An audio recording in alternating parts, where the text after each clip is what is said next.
Quero convidá-lo para que você abra a sua Bíblia, Evangelho de João, capítulo 1. Pela manhã eu fiz a exposição do capítulo 1, versículo 19 ao versículo de número 34, e também relembrando aquilo que o reverendo Enéas esteve conosco aqui mais ou menos 2 domingos atrás, onde ele havia falado, trouxe uma mensagem dos versículos de número 1 ao versículo de número 18, falando para nós quem era Jesus Cristo. Capítulo 1, versículo de número 1 diz que este é o Deus eterno. Ele é o Verbo de Deus, a Palavra de Deus encarnada. Ele era Deus. Ele continuará sendo o Criador, sustentador de todas as coisas, quais sem Cristo nada poderia vir à existência. Este também, o ungido de Deus, conforme João apresenta, ele é o Messias, o Salvador anunciado pelos profetas do Antigo Testamento. Por isso, eu disse hoje na parte da manhã, que não só porque estamos iniciando o ano, mas todos nós temos que ter uma clara convicção de quem é Jesus Cristo para nós. E eu fiz a pergunta na parte da manhã e a faço agora novamente: quem é Jesus Cristo para você? De fato e de verdade, quem é Jesus? Lembrando aquilo que foi registrado pelo evangelista Mateus, capítulo 16, Jesus estava indo para Cesareia de Filipe e perguntou para os seus discípulos: quem dizes? Quem diz? O que dizem as pessoas acerca de mim? Quem eu sou para elas? E aí os discípulos responderam: alguns dizem que tu és João Batista, outros dizem que tu és Elias, outros dizem que você é o profeta anunciado lá no livro de Deuteronômio por Moisés, outros dizem que tu és Jeremias. E Jesus então dirige aos discípulos e pergunta: e para vocês, quem eu sou? Esta é a pergunta que Jesus está fazendo para você nesta noite. Quem é Jesus Cristo para você? Vou ler o texto a partir do versículo 35, depois vou relembrar rapidamente aquilo que eu disse na manhã pelos slides e concluir a mensagem. No dia seguinte, João estava outra vez na companhia de 2 dos seus discípulos, e vendo Jesus passar, disse: eis o Cordeiro de Deus. Os 2 discípulos, ouvindo dizer isto, seguiram Jesus. E Jesus, voltando-se e vendo que o seguiam, disse-lhes: o que vocês estão procurando? Eles disseram: Rabi, onde o Senhor mora? Rabi quer dizer mestre. Jesus respondeu: venham ver. Então eles foram, viram onde Jesus estava morando e ficaram com ele aquele dia. Eram mais ou menos 4 da tarde. André, o irmão de Simão Pedro, era um dos 2 que tinham ouvido o testemunho de João e seguido Jesus. Ele encontrou primeiro o seu próprio irmão, Simão, a quem disse: achamos o Messias. Messias quer dizer Cristo. E o levou a Jesus. Jesus olhou para ele e disse: você é Simão, filho de João, mas agora será chamado Cefas. Cefas quer dizer Pedro. No dia seguinte, Jesus resolveu ir para a Galileia e encontrou Filipe, a quem disse: siga-me. Esse Filipe era de Betsaida, cidade de André e de Pedro. Filipe encontrou Natanael e lhe disse: achamos aquele de quem Moisés escreveu na lei, e a quem se referiram os profetas, Jesus o Nazareno, filho de José. Então Natanael perguntou: de Nazaré pode sair alguma coisa boa? Filipe respondeu: venha ver.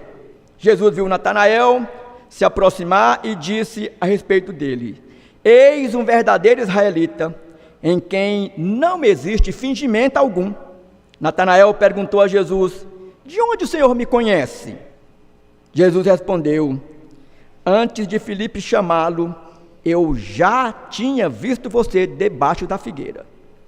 Então Natanael exclamou: Mestre, o Senhor é o Filho de Deus. O Senhor é o Rei de Israel.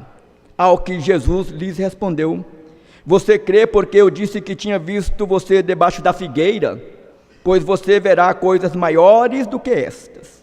E acrescentou: em verdade lhes digo, que vocês verão o céu aberto e os anjos de Deus subindo e descendo sobre o Filho do Homem. Vamos orar.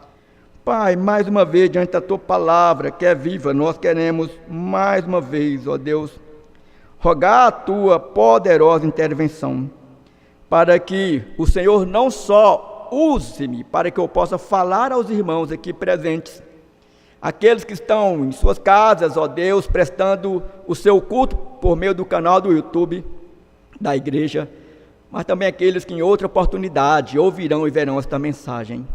Rogue que o Senhor também, ó Deus, trabalhe no coração destes que estão nos ouvindo, para que a mente e o coração destes sejam abertos por Ti, e que eles possam, ó Deus, receber a Tua palavra, guardá-la no coração e torná-la prática no seu dia a dia. Oramos no nome de Jesus, amém e amém. Eu fiz esta pergunta: quem é Jesus Cristo para você? E eu espero que você tenha convicção em respondê-la. Porque, queridos, João, ele vai apresentar para nós o testemunho do maior profeta da transição entre a antiga e a nova dispensação. Depois de 430 anos de silêncio, mais de 400 anos de silêncio, rompe-se à beira do Rio Jordão, na cidade de Betânia, João Batista, pregando sobre o reino e preparando o coração daqueles que receberiam o Messias. E então o Sinédrio forma uma comissão e envia para questionar João quem era, afinal de contas, quem ele era. E por que o Sinédrio estava preocupado com isso? É porque muitos falsos messias estavam levantando naquele período. E os falsos messias geralmente arrebanhavam multidões. E é interessante que em Atos, capítulo de número 4 e 5, Gamaliel fala acerca de algum deles. Quando Pedro e João estão sendo inquiridos no Sinédrio por pregar e testemunhar de Jesus, eles são proibidos de agirem daquela forma, e ele diz: importa-nos obedecer a Deus e não aos homens. Gamaliel diz: olha, esses homens, se pertencerem a Deus, não vamos enfrentá-los, porque perderemos essa batalha. Porque alguns falsos cristos têm levantado, mas todos eles não foram adiante. Então a preocupação do Sinédrio era saber quem era este que estava anunciando o reino de Deus ou trazendo uma mensagem de arrependimento. E o próprio João Batista, ele vai falar para aquela comitiva, revelando que ele não era que ele não era quem ele não era, que ele não era o Messias, que ele não era Elias, que ele não era o profeta que foi anunciado por Moisés, que ele não era outro, ou o próprio Messias, mas ele era a voz do que clamava no deserto, o atalaia de Deus, que veio para preparar os corações daqueles que receberiam o Messias, porque naquele contexto havia uma expectativa messiânica muito grande. Mas só que a expectativa messiânica e a definição do que este Messias viria fazer, sentaria no trono de Israel, as demais nações seriam subjugadas e eles reinariam sobre tudo e todos, estava completamente equivocada. João então ele vai falar com propriedade que ele era a voz que clamava no deserto, nele se cumpria a profecia do profeta Isaías, capítulo 40, versículo de número 3. Ele vai dizer que ele veio para batizar com água, porque esta foi a missão dada para ele, era um batido para arrependimento. Ele também não se via digno de desatar a sandália do Messias, mas também ele vai testemunhar acerca do Messias, quem era Jesus para João Batista. E ele diz que este era o Cordeiro de Deus que tira o pecado do mundo, Ele também vai dizer que Jesus tinha a primazia sobre tudo e sobre todos. Ele, João Batista, também vai dizer que Jesus era o ungido de Deus, o separado para uma missão específica, que era de ir à cruz do Calvário, para na cruz do Calvário pagar pelo meu e pelo seu pecado. Ele também vai dizer que ele, João Batista, veio para batizar com água, mas esse que viria após ele era o único que tinha poder de batizar com o Espírito Santo. E eu disse pela manhã que este é um batismo que ninguém pode conferir a não ser o próprio Jesus Cristo. Nem apóstolo, nem igreja, nenhuma instituição pode conceder este batismo a não ser o próprio Jesus. E João também, ele vai dizer que este era o Filho de Deus. O Filho de Deus que João, o apóstolo, vai dizer com propriedade, quando lá no capítulo 20, dá uma olhada na sua Bíblia aí, João vai dizer o propósito do evangelho que ele registra, dizendo, capítulo 20, versículo 30, na verdade, Jesus fez diante dos seus discípulos muitos outros sinais que não estão escritos neste livro. Estes, porém, foram registrados para que vocês creiam que Jesus é o Cristo, o Messias, o Filho de Deus, e para que, crendo, tenham a vida eterna. Para que, crendo, tenham a vida eterna. Por isso, queridos, nós temos que ter convicção, assim como João Batista, de quem era ou de quem é Jesus para nós. Isso é de suma importância para a nossa caminhada cristã.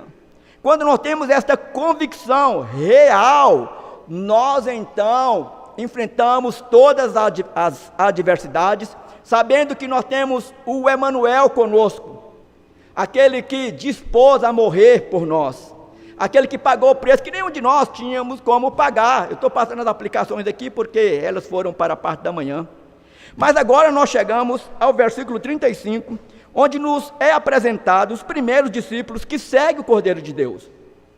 E aqui nós podemos perceber que João Batista, ele não segura aqueles que estavam seguindo até aquele momento, mas pelo contrário, ele, João Batista, apresenta aos seus seguidores aquele a quem ele estava anunciando. Confere aí, versículo 35 diz que no dia seguinte, João estava outra vez na companhia de 2 dos seus discípulos, e vendo Jesus passar, diz: eis o Cordeiro de Deus.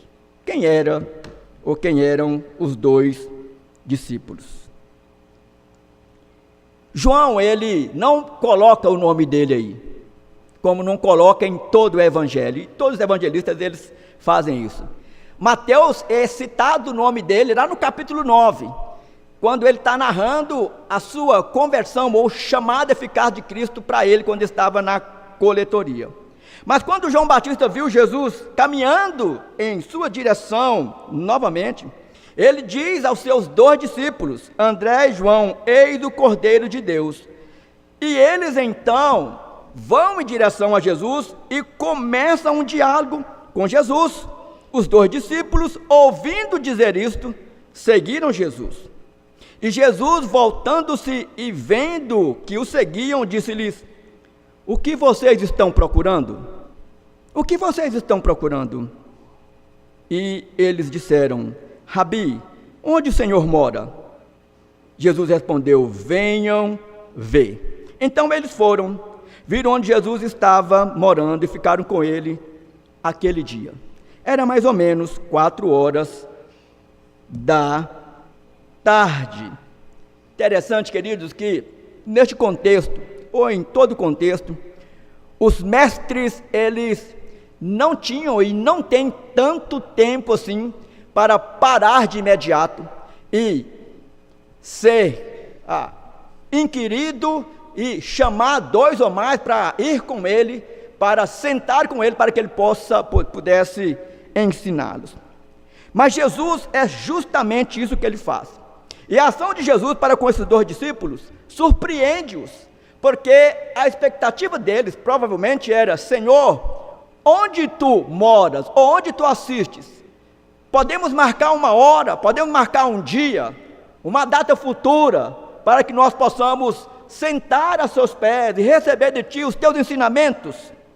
Talvez seria esta a expectativa destes 2 discípulos, que é quebrada por Jesus de uma forma maravilhosa, imediata. Jesus convida-os ou chama-os para verem em loco aonde ele estava. E Jesus estava temporariamente, diz João, em Betânia. Porque depois Jesus se desloca e ele passa a habitar em Cafarnaum. E eu creio que foi neste período que Jesus começou a ter uma relação de afinidade com Lázaro, com Marta e com Maria. Porque várias vezes no ministério de Jesus, Jesus retornou a Betânia para estar com estes 3 irmãos. E também quando Lázaro morreu, João capítulo de número 11, é citado aqui no Evangelho. E é interessante que quando Jesus volta para estes 2, Jesus examina-os cuidadosamente, perguntando não a quem eles estavam procurando, mas o que vocês estão procurando. O que vocês querem, afinal de contas. Isso foi tão decisivo e marcou tanto o coração de João, o apóstolo, que ele registra a hora exata deste acontecimento. Era 4h da tarde. Eu não sei se o encontro que você teve com Cristo, ou de Cristo com você, foi tão marcante assim. Aquele dia em que você teve a convicção deste chamado, ou deste olhar inquiridor, deste chamado irresistível, desta disponibilidade do Deus dos deuses, do Rei dos reis, que sempre está disposto a não só nos ouvir, mas a caminhar conosco, a se doar por nós.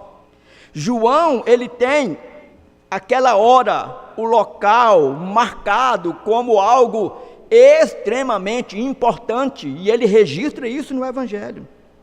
E diz que esses 2 permaneceram o dia todo sentados aos pés de Jesus Cristo. Eu fico imaginando, queridos, o que eles falaram, o que eles perguntaram, num ambiente de expectativa messiânica, num ambiente onde eles tinham dúvidas se Jesus de fato era o Messias, já que João Batista declara que ele não era. Muitas coisas que eles ainda não entendiam e demoraram para entender. Por isso que Jesus caminhou com os 12 principalmente, 3 anos, um discipulado intensivo. E muitos destes, nos momentos cruciais do ministério de Jesus, tropeçaram, abandonaram a ele no último momento, com exceção do apóstolo João, que chegou diante de Jesus crucificado e ouviu do próprio Jesus: eis aí a sua mãe. Jesus fala para João, apóstolo, cuidar de Maria, sua mãe, e diz para Maria: eis aí o seu filho. Este que registra o Evangelho era aquele que estava entre os 3 mais chegados de Jesus, mas ele era aquele que, na ceia pascal, aquele que se reclinou e que deitou, no ombro do próprio Jesus Cristo. João não tinha nenhuma dúvida de que este momento foi um momento que transformou a sua vida. Ele agora está com mais de 90 anos de idade.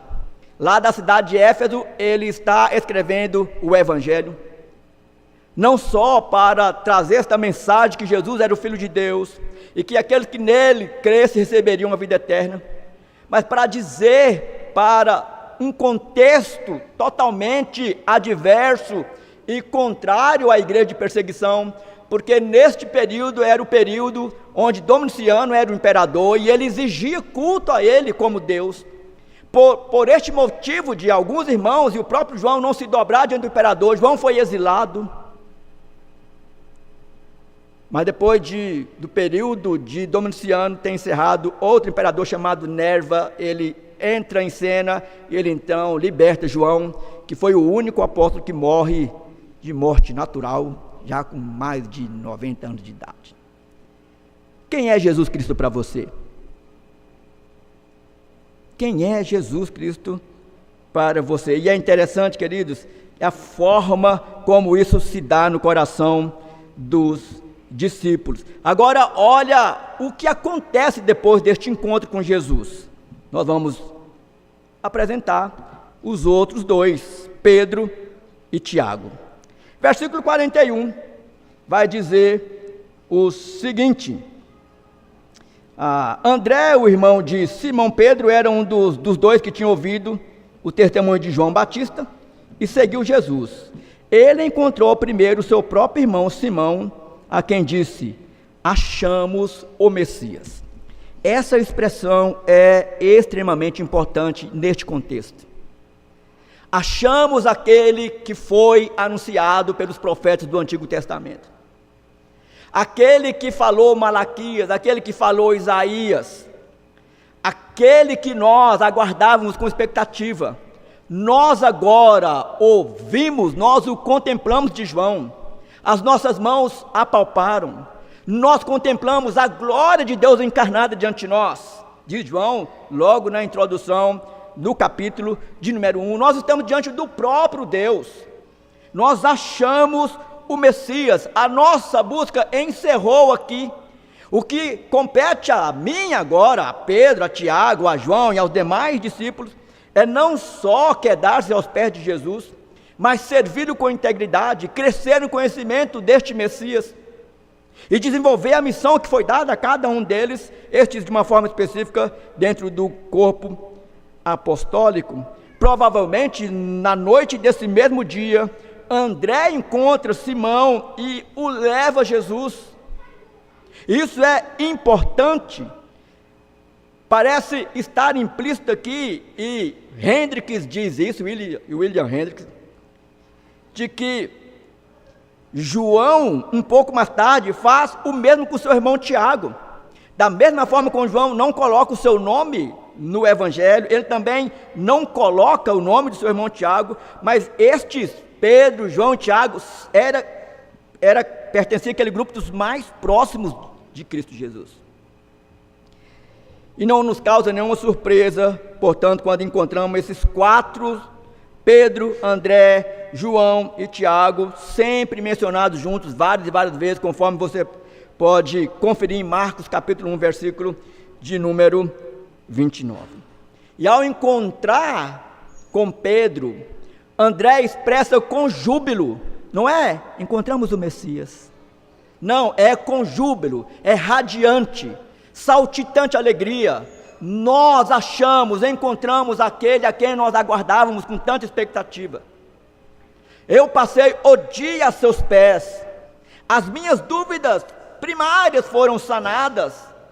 Agora, eu quero apresentar a você também este mesmo Messias, que devotou a mim um dia inteiro, para que eu pudesse aprender com ele, e segui-lo de uma forma destemida e definitiva. Jesus, tendo mirado a Pedro, ele manifesta a sua onisciência, ao afirmar: você é Simão, filho de João, mas agora você será chamado Cefas, Cefas aramaico, que quer dizer rocha, ou Pedro, que significa rocha. E essa não é somente uma profecia, é uma promessa que é dada a Pedro. Que Pedro, sendo em várias oportunidades o porta-voz do corpo apostólico, foi um daqueles que mais vacilou na sua caminhada com Jesus Cristo. Amados, se Deus não nos fortalecer, se Ele não nos capacitar, nenhum de nós vencemos as horas ou os momentos adversos. Nem aqueles que estavam mais próximos de Jesus e que intensamente durante 3 anos ouviram repetidamente, viram as obras miraculosas de Jesus, como João, o evangelista, ele separa 7 dos milagres de Jesus para comprovar que ele era o Filho de Deus, e nós sabemos que o 7 significa completude, inteireza, algo perfeito. porque João diz que Jesus fez e realizou tantos milagres, que se fosse registrar todos os livros da história, não caberia o que ele realizou, miraculosamente falando. Mas os 7 sinais eram suficientes para que todos que pudessem ler, pelo do passado, nós no tempo presente, não, as dúvidas referentes se Cristo era Deus ou não, fossem completamente dissipadas dos nossos corações. O que foi então que Pedro recebe de Cristo?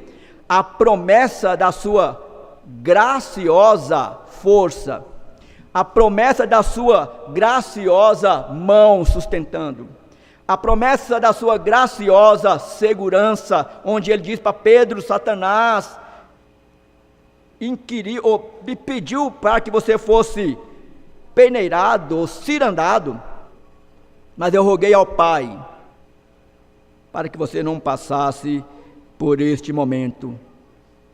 E é desta forma que nós devemos olhar para esses homens, bem no início da caminhada, como um dia nós iniciamos a nossa, e tentar entrar na cena da história e perceber a alegria radiante no coração destes discípulos. Mas também nós temos mais 2 discípulos aí registrados. Nós temos Filipe e Natanael. A partir do versículo de número 43, diz que no dia seguinte, Jesus resolveu ir para Galiléia e encontrou a Filipe, a quem disse: siga-me, siga-me.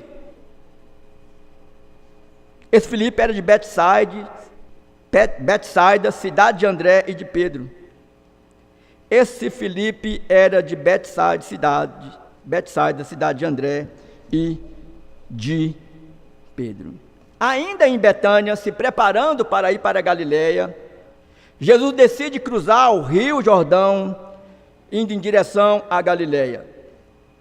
E provavelmente ele encontra com Filipe, que para Cristo não tem nenhuma coincidência, mas sempre providência, aquilo que Jesus já havia ordenado de antemão, este encontro.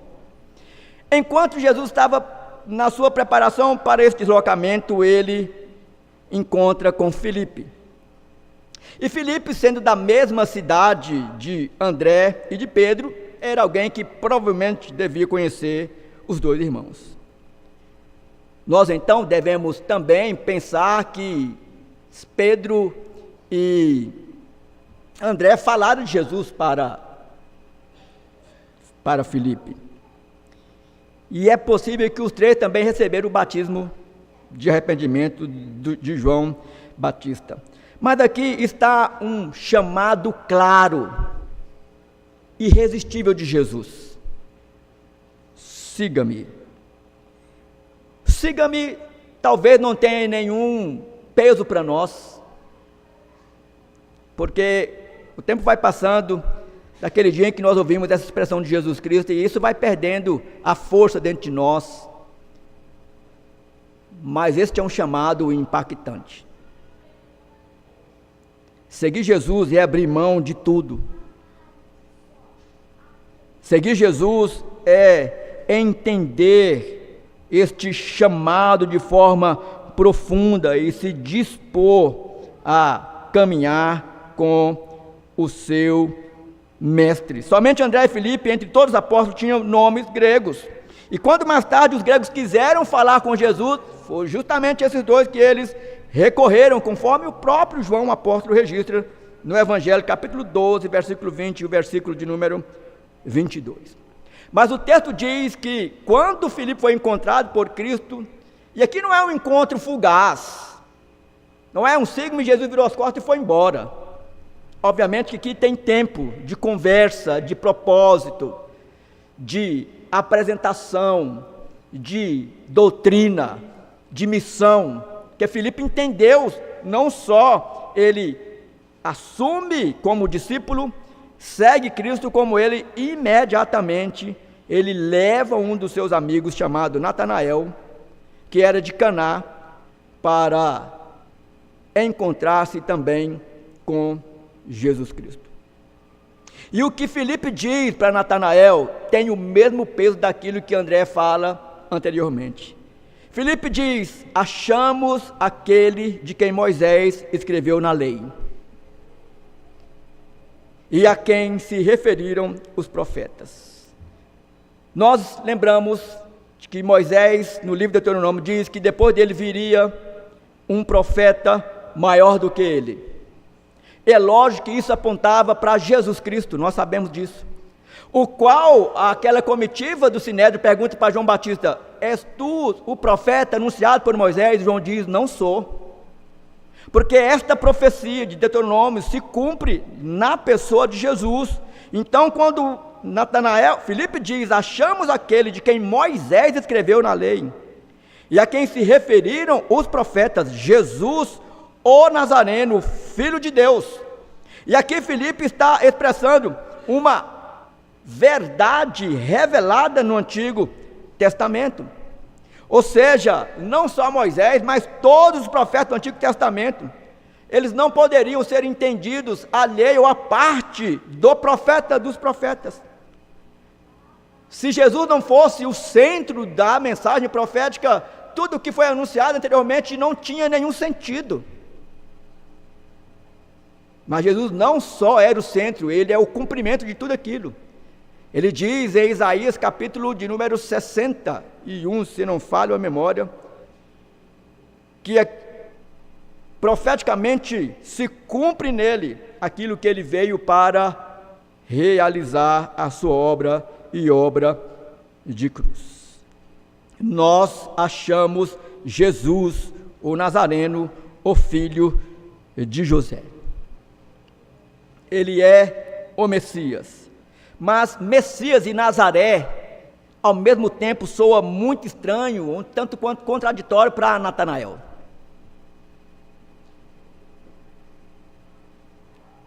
Por isso a pergunta dele no verso 46 é: de Nazaré pode sair alguma coisa boa? E nós precisamos entender a atitude de Natanael diante dessa confissão. Apesar dele não ter ainda passado pelo processo discipulado intenso com Jesus, que passou por 3 anos, não há uma dúvida de sua parte quanto ao que estava registrado no Antigo Testamento. Mas a resposta de Filipe, ela foi excepcional. E antes de tentar explicar o fato a Natanael, ele o convida para contemplá-lo. Venha ver. Eu estou dizendo que nós encontramos o Messias, aquele anunciado por Moisés, mas se há alguma dúvida da sua parte, venha ver. Venha vê-lo, venha contemplá-lo.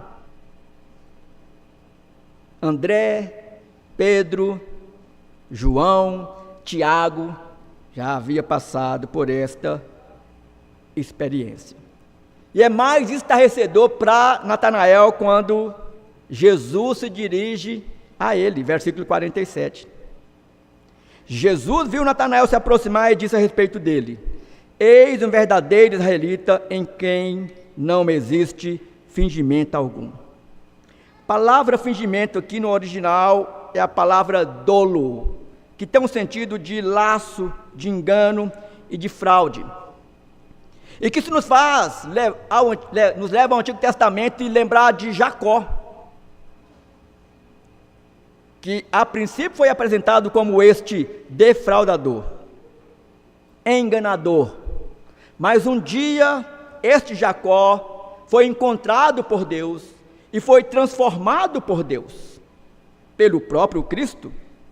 E é justamente isso que Jesus está dizendo, num contexto onde muitos judeus estavam trôpegos e vacilantes. Jesus diz que Natanael, honeste, não havia, ele era um verdadeiro israelita e que não havia nele nenhum fingimento. E mais uma vez, a sinceridade de Natanael diante de Jesus é real. Versículo 48, Natanael perguntou a Jesus: de onde o Senhor me conhece? Se tu falas assim da minha pessoa, tu deves me conhecer. E antes de Natanael pensar que Filipe falou algo acerca da sua pessoa para avisar antecipadamente a Jesus, Jesus, sendo Deus onisciente, antecipa o pensamento de Natanael e desmonta a sua defesa, dizendo, antes de Filipe chamá-lo, olha que coisa interessante, antes de Filipe te convidar para vocês vir ter comigo, eu já tinha visto você debaixo da figueira. Aquele momento em que você tirou para a sua devocional, da sua leitura, oração, ela estava sendo dirigida para mim, e para o Pai, e para o Espírito. Eu sou Deus onisciente, Natanael. De fato e de verdade. Eu que estou falando contigo, sou o Verbo de Deus encarnado. Eu sou o Deus eterno. Eu sou o Criador de todas as coisas. E é lógico que gradativamente, não só Natanael, Felipe, Pedro, João, Tiago, todos os apóstolos e mais um grupo imenso de discípulos foram aprendendo gradativamente acerca de Jesus Cristo. E então Natanael ele fica deslumbrado com aquela resposta que o leva a se dobrar com a boca no chão diante de Cristo e dizer, mestre, o Senhor é o Filho de Deus.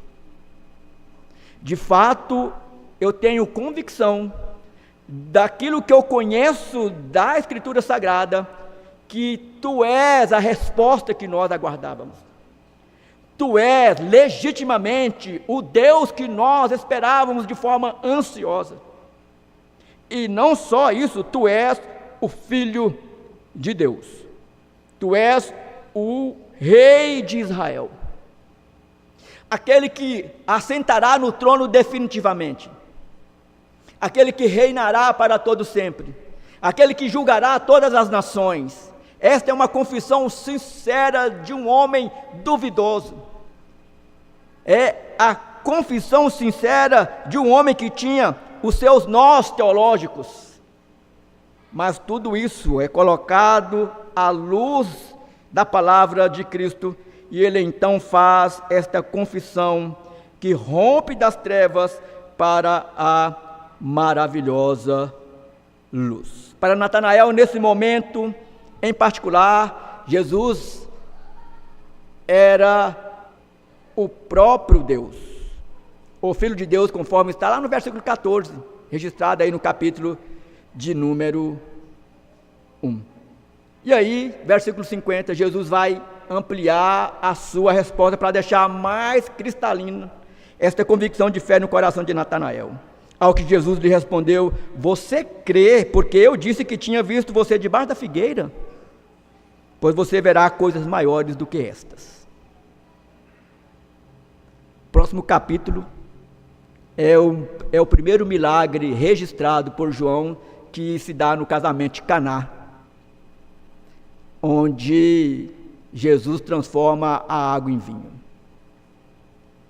Mas este sinal era muito pequeno diante daquilo que Jesus estava dizendo para Natanael aqui.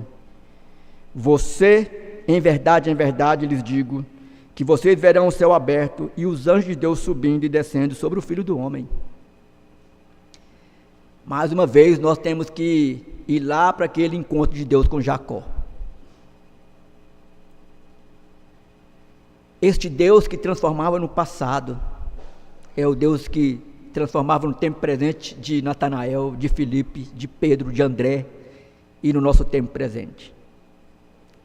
Isto é para que a gente não tenha nenhuma dúvida de que este, o qual João registra, e não só João, toda a Escritura, é verdadeiramente o Filho de Deus, 100% Deus, 100% homem. Qualquer sombra de dúvida que passa no meu e no seu coração precisa urgentemente ser dissipada, para que a gente tenha uma convicção de fé real em Cristo, em verdade, sempre for uma expressão que introduz uma declaração que venha a seguir de peso e de importância.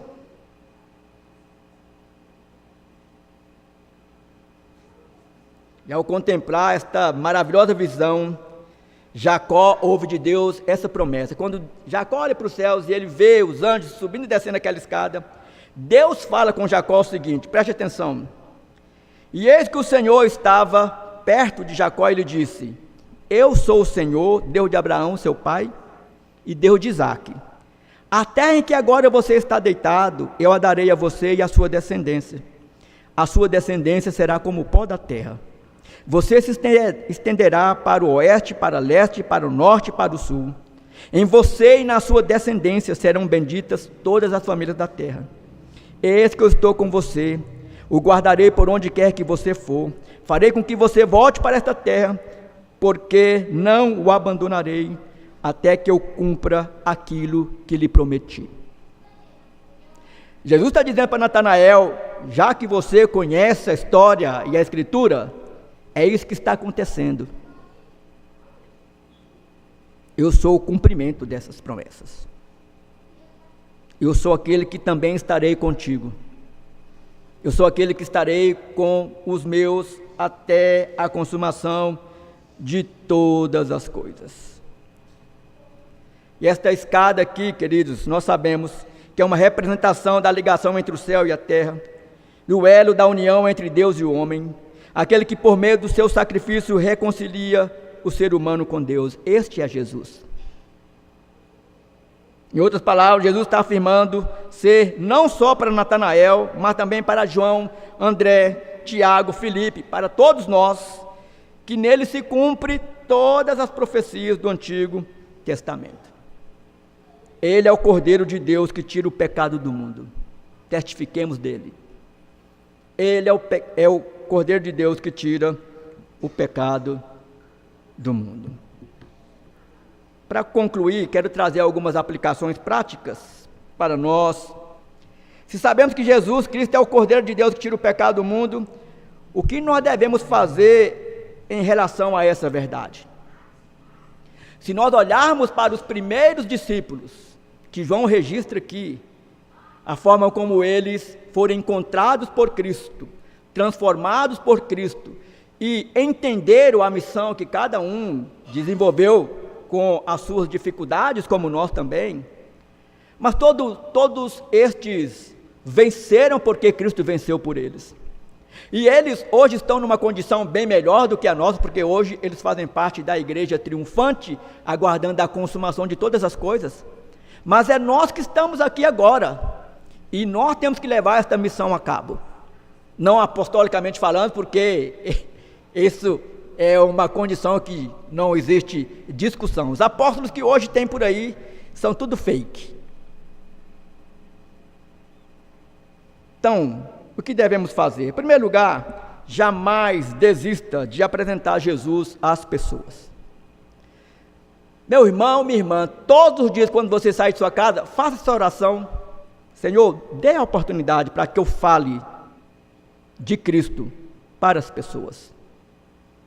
E você vai ter esta oportunidade em várias situações no dia. Eu vou à feira toda quarta-feira, né? E eu já tenho as bancas que eu vou lá e todo mundo já me conhece. Aí chegando ali, é aquele bom papo, né? E pessoas que parece que eu conheço há mais de 50 anos de idade. E a Gabi fica intrigada. Pai, mas eu conheço todo mundo aqui na feira. Mas é porque, queridos, nós não podemos perder a oportunidade. Não é só de falar que eu sou um pastor, mas eu sou um servo de Jesus, eu tenho que apresentá-lo às pessoas. Então, Deus coloca você no dia a dia em vários locais, em várias situações. Não perca a oportunidade. Segunda aplicação, jamais desista de levar os outros a Cristo. Apresentar é uma coisa, mas esforce um pouco mais. Convida, vá à casa do seu convidado, buscá-lo, traga à igreja. Esforce. Às vezes nós ficamos impressionados porque algumas igrejas crescem mais do que as nossas. Mas o que é que eles estão fazendo diferente lá? Ou o que está faltando nós entendermos para que a gente também consiga trazer pessoas, não só aos pés de Cristo, mas que essas pessoas venham para o nosso meio, para que elas possam entregar-se a Jesus, serem discipuladas e caminhar dentro de uma igreja genuinamente evangélica. Terceira aplicação, saiba que há várias formas de levar pessoas a Jesus. Várias maneiras. Tempo atrás, a Gabriela e o Rafael estava levando a Gabriela às 5 horas da manhã para o UGOL, para a Gabi trabalhar. E no sinaleiro, 5 horas da manhã, lá no setor São Francisco, eles foram abordados por um irmão que estava distribuindo folheto no semáforo. Sabe quem que era este irmão? Esse aqui, ó, o Walter, que não conheceu a Gabriela e nem o Rafael. E a Gabriela chegou lá em casa, o Rafael: pai, o Walter é doido. De madrugada, 5 da manhã, lá no setor São Francisco, no setor mais perigoso de Goiânia, distribuindo folheto para nós. Isto, irmãos, é entender a missão. Você não precisa ir 5 horas da manhã lá para São Francisco. Mas nunca desista de levar pessoas aos pés de Jesus Cristo. Quarta aplicação: use as Escrituras para apresentar a Cristo. Às vezes nós ficamos tão preocupados: o que é que eu vou falar para ele ou para ela? Aí pensamos que temos que compreender bem de teologia, ler muitos livros. Não precisa. Uma simples frase, um versículo bíblico. Quem vai converter é Cristo. É isso que nós temos que lembrar. Certa feita eu lembro de uma história de um senhor, assessorista no elevador. Ele entra no elevador e o assessorista pergunta para o senhor: você vai subir ou vai descer? Ele disse: eu vou subir com Cristo, e você? Só isso. E pouco tempo depois, aquele assessorista estava na igreja, porque ele disse que aquilo entrou no coração dele como uma bomba: eu vou subir com Cristo, e você, para onde que você vai? Então, nós temos que entender, queridos, que o meio é a Escritura, é testemunho, e a obra é de Cristo. Em quinto lugar, quinta aplicação: use os melhores métodos para apresentar Jesus Cristo.